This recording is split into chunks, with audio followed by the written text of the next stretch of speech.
Quiet, please. Alright, cool. Thank you. Beginning. Have you ever considered the possibility of there being a small group of people who to this day, in our modern day and age, still use stone tools and have no concept of industrialization? They have literally no idea what electronics are and anything of the sort. Even traveling long distances is just unknown to them. Well, my name is Elizabeth Ellison. Hi. And I am currently a student at the College of Southern Idaho. I'm doing this speech for my communications class. And the goal of this speech is to inform you of this group, of a small tribe in the North Sentinelese, or North Sentinel Island, they're called Sentinelese. That I just found very interesting when I was reading about them.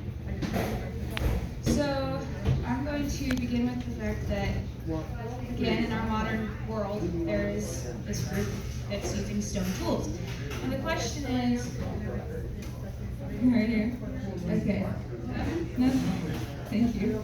Now, the question here is probably, how?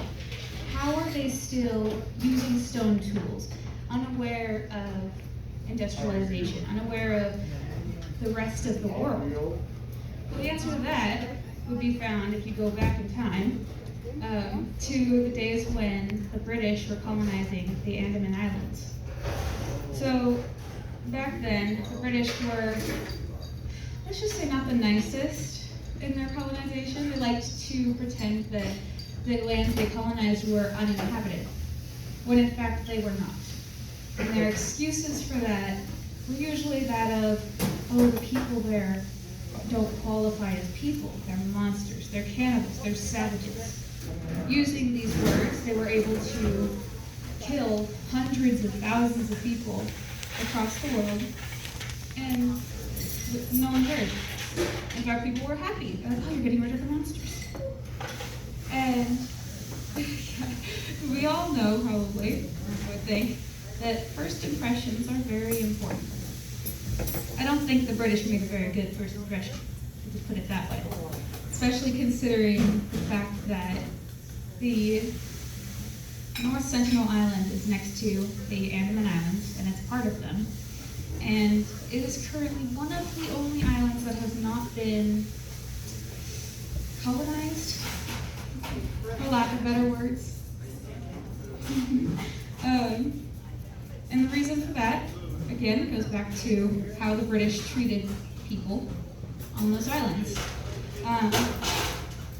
When the Sentinelese saw their neighbors introduce and allow the British onto their lands and with open arms and be friendly, at first everything was fine, and then all of their neighbors were decimated by the British.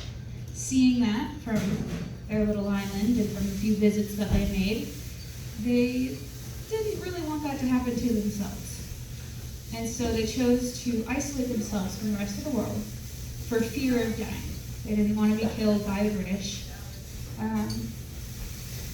And so they're going to on the island. And it's odd because people just in general, and it's kind of just in our DNA, in our, mind, inherently are social creatures.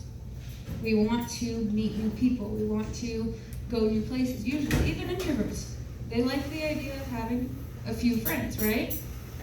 So it seems very odd that this group of around 100 individuals would want to stay so isolated for so long. Keep in mind that this tribe has been around for 40,000, if not, it's estimated to be around 55,000 years. Unaffected, besides that one time when they saw the British and decided to stay on their island. That's a pretty long time for a tribe to be around, if I had to say so myself.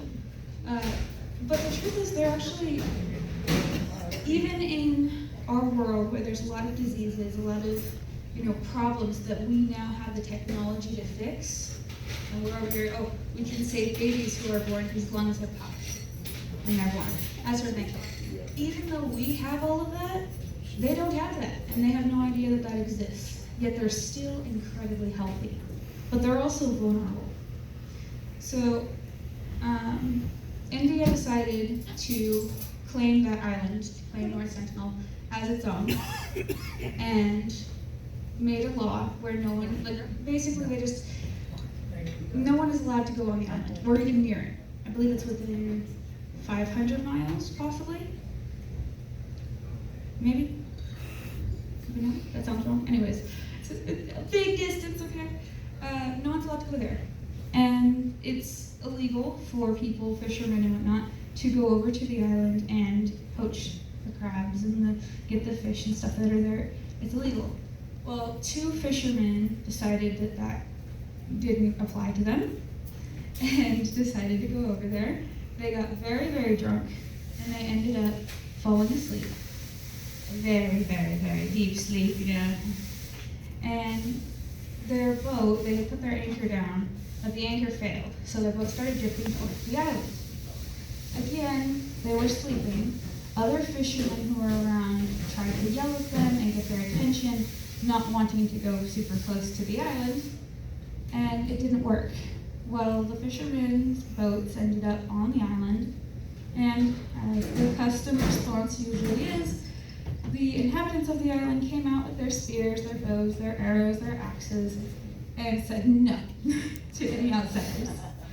So those fishermen did not survive. The response to that from other people, like from the families, there was a fisherman whose wife, one of the 2, his wife was extremely upset, and she said that it was murder, and that no one in the island should be able to get away with that. However, that is not always the case. Even though technically it was murder, it was also, them trying to protect themselves. And it was their right to do so. And it was illegal to fish near there for very good reasons. Now, someone else tried to go over there, an American missionary who's very popular. His name was Alan Chow. He made it his goal to go to this island and to teach them about Christianity. And he visited multiple times. Finally, the last time he visited, because he kept retreating every time he saw the hail of arrows and whatnot, he would chicken out. The last time he paid these fishermen to illegally take him to this island, and he said, "Leave me there." He said, "Go away and drop me off in my little boat, because I don't want to have the option to come back." He died. His body was seen not an hour later being buried by the natives. And, again, I think that the natives are very interesting in the fact that they're still so hostile. There is only one video I've seen that has the natives, being welcoming to outsiders. At one point, it was about 13 minutes long, and a group from India decided to go over to this island with bags of coconuts, and were throwing coconuts as well. So they went up onto the island, dropped off a few bags, back into their little boat, and then they were throwing coconuts. And instead of the hail of arrows and spears that you would normally expect, the natives actually came out and got so close, like they were just picking up coconuts, putting them on the shore. They got so close that they could almost touch one of the people in the boat. Which, I find that pretty interesting. But considering every single time someone has tried to go over to that island, including a time when 2 adults and 4 children were kidnapped from the island, every single time it's resulted in them dying because they don't have immunity to the diseases that we all carry. We all carry the germs for diseases that they don't have, they've never seen and never experienced. So that resulted in a lot of death. The 2 adults died very quickly. The 4 children were sent back to the island with gifts and probably diseases. So now they're just terrified of everyone.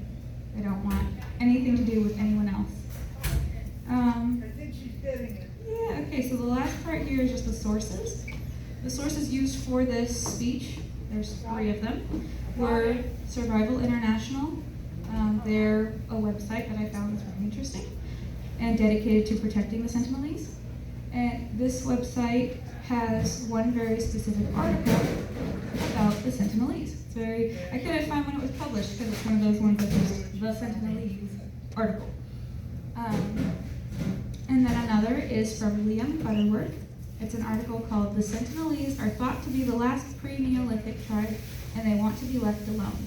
Found on ABC News and published on November 22nd of 2018.